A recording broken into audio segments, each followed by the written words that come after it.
At the 2011 G20 summit, French President Nicolas Sarkozy leaned into a microphone he thought was turned off. Speaking privately about Israeli Prime Minister Benjamin Netanyahu, he said, "I cannot bear him. He is a liar." U.S. President Barack Obama, standing right next to him, replied with unvarnished exasperation, "You're tired of him, but I have to deal with him every day."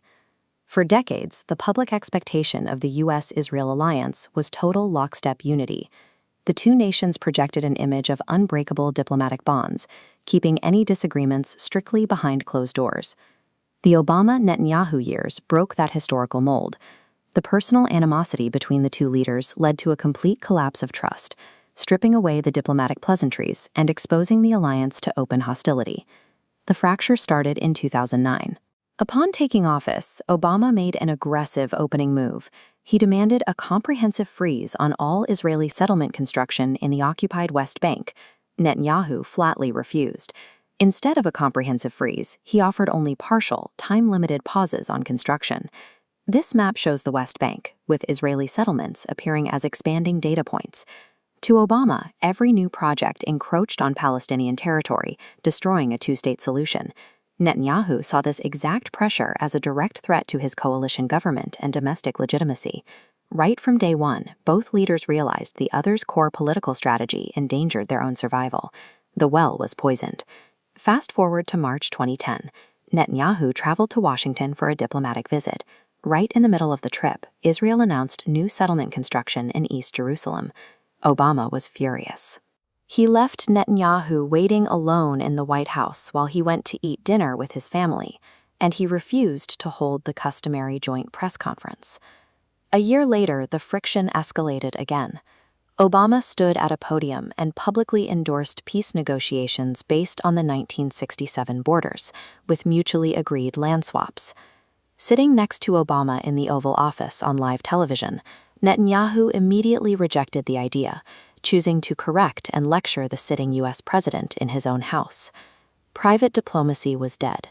Both leaders had officially abandoned quiet negotiations in favor of public, performative confrontation.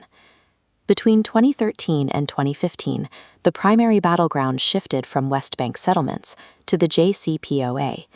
The JCPOA is an international agreement, commonly known as the Iran nuclear deal, designed to restrict Iran's nuclear program in exchange for lifting economic sanctions.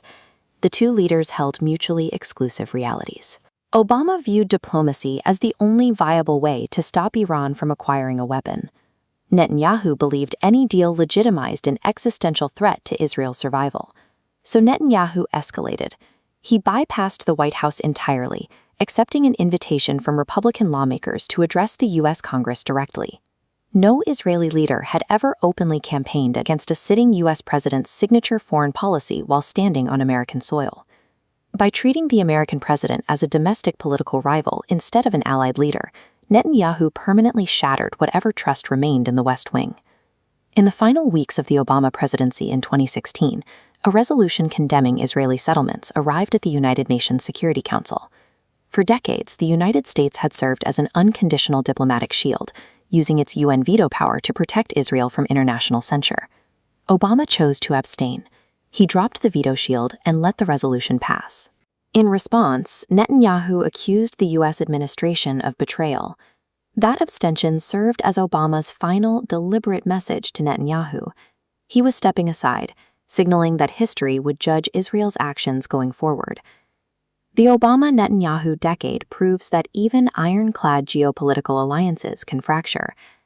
When leaders possess completely incompatible worldviews, they are forced to cooperate purely out of cold necessity, entirely stripped of mutual respect.